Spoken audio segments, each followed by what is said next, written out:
क्या ये वही भारत देश है जहाँ स्त्रियाँ अपनी पति के मौत के बाद जौहर कर लिया करती थीं, अपने पति के चिता पर बैठकर आत्मदाह कर लिया करती थीं? क्या ये वही देश है जो पूरी दुनिया को अपने संस्कारों की वजह से जाना जाता था, जो पूरी दुनिया को पतिव्रता का धर्म सिखाता था? और अगर ये सत्य है तो फिर आज इस देश को क्या हो गया है? आप लोगों ने कभी ये विचार किया है कि आज की पीढ़ियाँ, चाहे लड़के हों या लड़कियाँ, इतने व्यभिचारी कैसे होते जा रहे हैं? भारत के जिन रिश्तों का बखान पूरे विश्व में हो रहा था, आज उन रिश्तों को किस प्रकार से तार तार किया जा रहा है। जिन रिश्तों की हम बात कर रहे हैं वो रिश्ता है पति पत्नी का।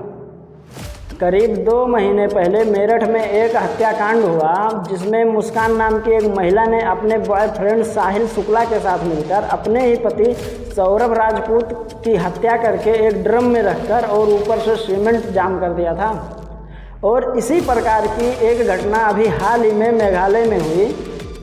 11 मई 2025 को इंदौर का एक सुंदर जोड़ा शादी के बंधन में बना। नाम था राजा रघुवंशी और सोनम रघुवंशी।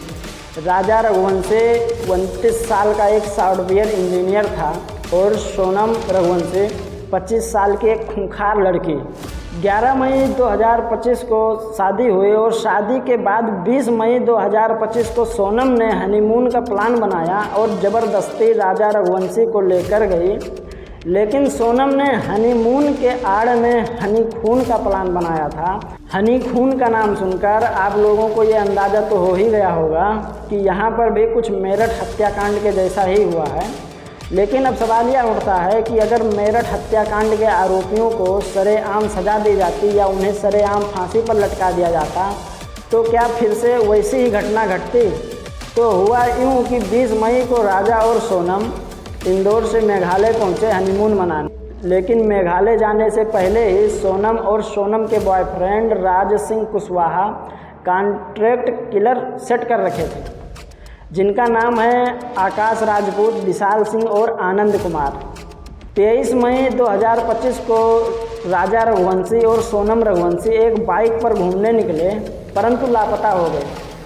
फिर 2 जून 2025 को राजा रघुवंशी का शव एक गहरी खाई में मिला और राजा रघुवंशी के शरीर पर धारदार हथियारों के निशान थे। राजा रघुवंशी का शव मिलने के बाद उत्तर प्रदेश के गाजीपुर के एक ढाबे से सोनम रघुवंशी को गिरफ्तार किया गया और गिरफ्तार होने के बाद सोनम रघुवंशी का कहना है कि उन्हें किडनैप कर लिया गया था।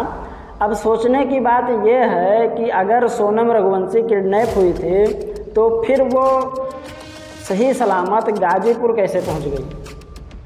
और आप सब लोगों को भी पता है कि किडनैपिंग अच्छे लोग तो करते नहीं हैं। और अगर बदमाशों ने सोनम के पति राजा रघुवंशी को मारकर सोनम को किडनैप किया था तो फिर वो खतरनाक किडनैपर थे और किडनैपर किसी को भी सही सलामत नहीं छोड़ते, चाहे वो लड़की हो या लड़का हो या बच्ची हो या बच्चा हो।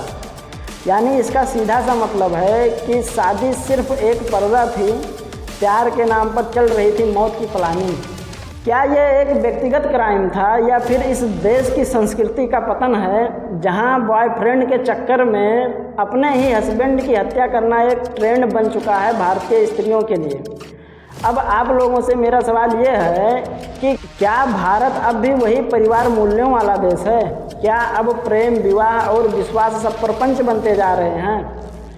न्याय होना चाहिए, हर दोषी को सज़ा मिलनी चाहिए, लेकिन इससे भी ज़रूरी है हमें अपने समाज को आईना दिखाना। ज़रूरी है भारतीय संस्कारों की पुनर्स्थापना और हर माँ बाप को ये जिम्मेदारी समझनी चाहिए कि वक्त रहते ही अपने बच्चे और बच्चियों को संभालें।